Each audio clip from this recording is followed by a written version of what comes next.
As Ethiopia hosts the UN Food Systems Summit Stocktake in Addis Ababa, a youth-led poultry project on the outskirts of the capital is offering a local response to rising food prices.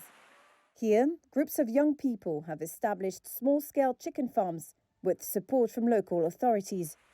And they're selling eggs and live chickens at lower prices than traditional markets. One consumer said a bird that once sold for up to $36 now goes for as little as $18, depending on size.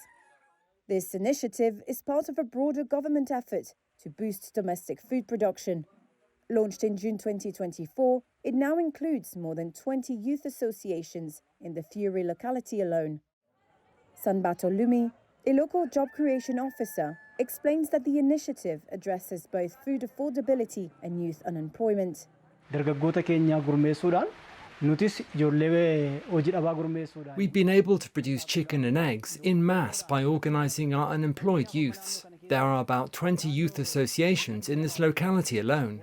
These associations supply the society eggs and chicken at a very low price, especially for the residents of this area, and at exhibitions and bazaars during festive season. While the Shega farms are not officially part of the UN Summit programme, they reflect the grassroots solutions the event aims to spotlight. For now, the model appears to be working, offering relief to families facing high food prices and provides young people with a sustainable source of income.